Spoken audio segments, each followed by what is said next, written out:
اب میں چلتا ہوں ذرا آپ کے سوالات کی طرف. مختلف قسم کے سوالات آ رہے ہیں احباب کے.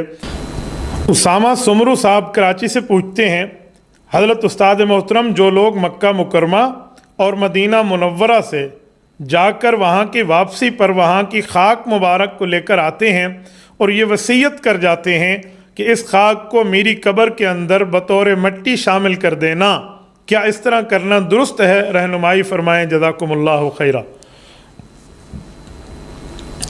بھائی اسامہ، تبرک کے طور پہ بابرکت ہونے کے لیے تو کئی طرح کے معاملات ہیں، صرف مٹی کی بات نہیں ہے. آپ وہاں کی مٹی کی عزت کرتے ہیں، احترام اپنے دل میں رکھتے ہیں، تو یہ تبرک کافی ہے. آپ اس کی مٹی کو لے کر آئیں گے اور کہیں گے وہ مٹی میرے ساتھ میری قبر میں شامل کر دیں. میں اس کو حرام اور غلط اور آپ کو گناہگار تو نہیں کہوں گا، غیر مناسب ضرور کہوں گا. ہمارے علماء کرام نے، ہمارے اہل اللہ حضرات نے، اللہ والوں نے یہ بات ہمیں سمجھائی ہے کہ وہاں کی مٹی آپ اٹھا کر یہاں کیوں لاتے ہیں، کس بنیاد پہ؟ اگر آپ یہ سمجھتے ہیں کہ اس مٹی مبارک کی وجہ سے قبر میں میری بخشش ہو جائے گی، تو بابا بخشش تو ہوتی ہے اپنے نامہ اعمال پر، بخشش تو ہوتی ہے اپنی نیکیوں پر، بخشش تو ہوتی ہے اپنی بھلائیوں اور اچھائیوں اور اپنے اچھے اعمال کی بنیاد پر. نیک عقیدے، نیک عمل، ٹھیک عقیدہ، ٹھیک عمل، اس کی بنیاد پہ بخشش ہوتی ہے. یوں تو نہیں ہے کہ کوئی بابرکت چیز اگر آپ قبر میں رکھ دیں تو اس کی بنیاد پہ آپ کی بخشش ہو جائے. ہاں یہ ہے کہ اس سے مزید عزت، مزید احترام، مزید مرتبہ ان اعلیٰ درجے کی شخصیات کا بڑھ جاتا ہے جن کو رب کریم نے اپنے ہاں مقبول کا درجہ دیا ہوا ہے.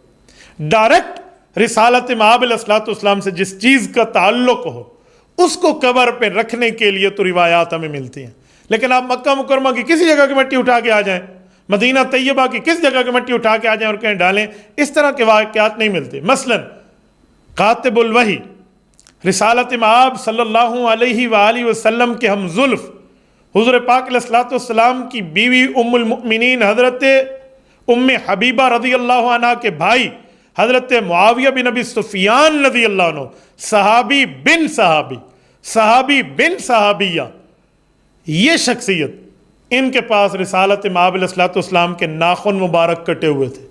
ایک روایت میں رسالت مآب علیہ الصلوۃ والسلام کے سر مبارک کے بال مبارک موجود تھے. انہوں نے فرمایا تھا یہ قبر پہ میرے اوپر رکھ دینا، پھر مجھے میرے اللہ کے حوالے کر دینا. ڈائریکٹ جن چیزوں کا رسالت مآب علیہ السلام سے تعلق ہے، ان چیزوں کو اپنی قبر پہ رکھنے پر تو یہ ان حضرات کا ذوق موجود ہے. لیکن اس کے علاوہ آپ کسی اور جگہ کی مٹی صرف اٹھا کر، میرے خیال میں ایسی بات کا کہیں ثبوت نہیں ہے کہ میں آپ کو کوئی جائز. ہاں ڈائریکٹ ہو نا پھر کوئی اور. مثلا میں مثال دیتا ہوں، آپ نے جس احرام کے ساتھ عمرہ اور حج کیا ہے، آپ نے وہی کپڑا اپنے پاس رکھا ہوا ہے، وہ آب زمزم اس کے پانی اس پہ لگا ہوا ہے، روضہ پاک کی دیوار سے مس ہے، میں کہوں گا بابرکت ہے، مبارک ہے. آپ اس کو اپنا کفن بنا لیجئے، انشاءاللہ تعالی ایمان کے ساتھ آپ کو مزید یہ اچھائی بھی ملے گی. لیکن ہر طرح کی، جیسے آپ مٹی اور پتھر کی بات کر رہے ہیں، میں ہر جگہ کی اس بات کو ڈائریکٹ نہیں کہتا. اس پہ کوئی نیکی کا معاملہ یا رسالت مآب علیہ الصلوۃ والسلام کی ذات اقدس کا معاملہ ہو تو یہ اللہ تعالیٰ بہت بڑا فضل عطا فرماتے ہیں انشاءاللہ تعالیٰ، مجھے امید ہے. اس کے ساتھ بھائی اسامہ جو آپ نے بات کی ہے، میں ایک بات مزید بھی کر دوں.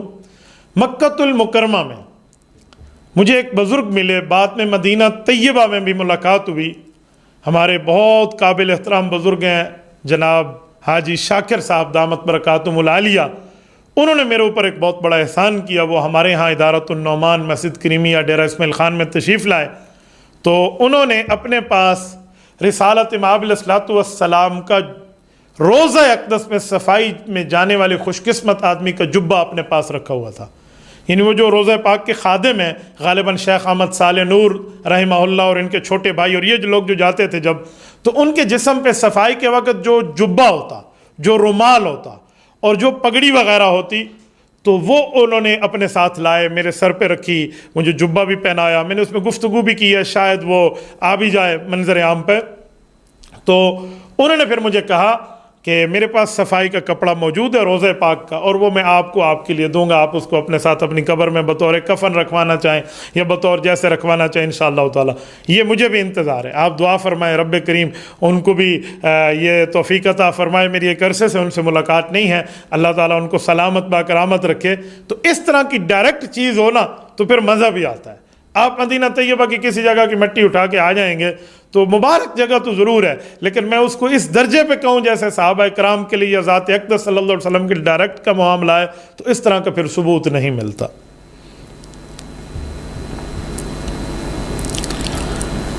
تصور احمد صاحب ہیں اسلام آباد سے، یہ پوچھتے ہیں مفتی صاحب بیت الخلاء نیچے ہے، اوپر ہم مسجد بنانا چاہتے ہیں، اس پر وضاحت فرمائیں کہ کیا بیت الخلاء کے اوپر مسجد تعمیر ہو سکتی ہے؟ بیت الخلاء تو ایک واش روم کو کہتے ہیں، بیوت الخلاء شاید آپ کہنا چاہیں کہ بہت سے واش روم وہاں موجود ہوں، تو اس کے اوپر مسجد وہ نہیں بنائی جا سکتی۔ اس کی بنیاد سمجھانے کے لیے کہ مسجد تحت الثری سے لے کر عرش تک، آسمان تک یہ جگہ مسجد کہلاتی ہے، تو اوپر آپ اس کو مسجد کے طور پہ استعمال کریں، نیچے والی جگہ کو آپ بطور واش روم استعمال کریں، تو مسجد میں تو واش روم جائز نہیں ہے، یہ نیچے جگہ تو پھر مسجد ہی ہوگی شرعاً۔ تو آپ نے واش روم سسٹم ہو تو بعد میں کہیں دور مسجد کے لیے علیحدہ جگہ ہونا چاہیے، اس جگہ وہاں پر آپ واش روم تعمیر نہیں کر سکتے۔ لیکن آپ واش روم کے اوپر مسجد ہی رکھنا چاہتے ہو تو پھر مسجد نہیں بنے گی، مصلی بن پائے گا۔ مصلی کا مطلب نیچے واش روم ہے، اوپر آپ جائے نماز کے طور پہ چھت ڈل گئی، اوپر کمرہ بن گیا خوبصورت سا، وہاں آپ نماز پڑھ سکتے ہیں، وہ مسجد کا ثواب نہیں ہوگا، وہ ایک جائے نماز ہے۔ تو جو جائے نماز ہوتی ہے، مصلی ہوتا ہے، وہاں پر اعتکاف بھی نہیں ہو سکتا کیونکہ مسجد نہیں ہے، اور اس کو مسجد کا ثواب والا معاملہ اور مسجد کی طرح نماز وہاں پڑھ کے ایک مسجد میں 25 گنا یا پھر جماعت کے ساتھ پڑھیں تو 27 گنا کا ثواب، ایسا کچھ بھی نہیں ہے، ایسا وہاں آپ کو نہیں مل سکتا۔ یہ دونوں مسئلوں کا فرق تھا، یہ دونوں مسائل میں نے آپ کی خدمت میں رکھ دیے ہیں، امید ہے آپ اس کو سمجھ پائے ہوں گے۔ محمد عمران صاحب ڈیرہ اسماعیل خان سے پوچھتے ہیں مفتی صاحب قبر پر سبز درخت رکھنا کیسا ہے؟ بھائی محمد عمران، آپ قبر کے اوپر آ کر درخت رکھ دیں گے، اس کا کیا مطلب ہے؟ میرے خیال میں آپ درخت کی بات نہیں ہوگی، شاید سبز ٹہنی کے بارے میں آپ پوچھنا چاہتے ہوں، جیسے احادیث پاک میں آتا ہے کہ رسالت امام علیہ الصلوۃ والسلام، صحیح بخاری جلد اول میں حدیث ہے، 2 قبروں سے گزرے تو ان کو عذاب ہو رہا تھا، آپ علیہ الصلوۃ والسلام کو اللہ رب العزت نے بتا دیا کہ ایک شخص کو پیشاب کی چھینٹوں سے حفاظت نہ کرنے پہ عذاب ہو رہا ہے، اور دوسرے کو چغل خوری اور غیبت کے معاملات اور اس طرح کے گناہوں کی وجہ سے عذاب ہو رہا ہے۔ تو انہوں نے پھر رسالت مآب علیہ الصلوۃ والسلام نے اس پر مطلع ہو کر ایک درخت کی ٹہنی اٹھائی اور اس پر رکھ دی اور فرمایا جب تک یہ خشک نہیں ہو اللہ پاک ان کو امید عذاب سے بچا لیں گے۔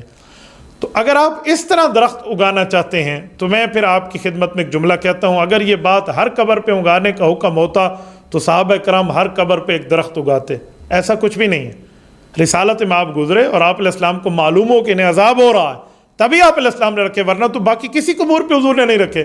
نعوذ باللہ نعوذ باللہ، آپ کسی قبر پہ رکھیں گے، وہ آپ کا بھائی ہو، دوست ہو، کوئی قریبی ہو، تو آپ کیا سمجھتے ہیں کہ اس کو عذاب ہو رہا ہے، وہ گناہ گار ہے، تبھی آپ رکھ رہے ہیں؟ اللہ کے بندے، وہ تو رسالت مآب علیہ الصلوۃ والسلام کی ایک شان اور خصوصیت ہے کہ آپ علیہ السلام نے لکڑی رکھ دی تو پوری ترتیب بن گئی، لیکن ہمیں چاہیے ہم ان کی قبور پر قرآن کریم پڑھ کے ہدیہ کر دیں، ان کو قبور میں اللہ پاک ثواب عطا فرمائے گا۔ آپ گزرتے ہوئے دعائیں پڑھ لیں وہاں سے، تو یہ بہتر ہے۔ اس طرح کے درخت اگانے کی ترتیب اس معاملے پہ کہ اس کو شریعت اپریشیٹ کرتی ہے، ایسا کچھ بھی نہیں ہے، اور جو ثابت تھا وہ میں نے آپ کی خدمت میں بطور حدیث پیش کر دیا ہے۔ سعود خان صاحب ہیں اکوڑا خٹک ضلع نوشہرہ سے پوچھتے ہیں مفتی صاحب نفل روزہ اگر کسی وجہ سے ٹوٹ جائے تو اس کا کیا کفارہ دینا ہوگا؟ بھائی سعود خان صاحب، نفل روزہ ٹوٹ جائے تو اس کا کفارہ نہیں ہوتا، اس کی قضا ہوتی ہے کہ آپ اس روزے کے بدلے میں ایک روزہ اور رکھیں گے، کیونکہ نفل روزہ ہے، یہ فرضی روزہ نہیں ہے۔ تو فرضی روزے کا معاملہ کچھ اور ہوگا، تو اس کو آپ قضا کے طور پہ رکھیں گے، یعنی ایک روزہ مزید رکھیں گے۔ ہاں الا یہ کہ آپ کو اس وقت یاد آیا کہ جب آپ روزہ رکھنے کی پوزیشن میں نہیں ہے، شیخ فانی ہیں، بوڑھے ہو چکے ہیں، اب آپ روزہ نہیں رکھ سکتے، تو اب آپ نے قضا کرنی ہو تو آپ قضا نہیں کر سکتے، تو آپ نے پھر کفارہ اس کا بطور فدیہ دینا ہوگا، اور بطور فدیہ جو ہے وہ اتنا ہی ہے جیسے ہم فطرانہ دیتے ہیں رمضان مبارک میں، یہ 2.5 کلو گندم کی قیمت جو ہے یہ آپ دے دیں گے تو انشاءاللہ تعالی اس کا وہ ادا ہو جائے گا۔ لیکن یہ تب جب آپ روزہ رکھنے کی پوزیشن میں نہ ہوں، آپ کی صحت اتنی خراب ہو چکی ہو۔ ہاں آپ کی صحت ٹھیک ہونے کی امید ہو تو پھر آپ نے قضا ہی رکھنی ہے، اس پر کفارہ نہیں ہوتا۔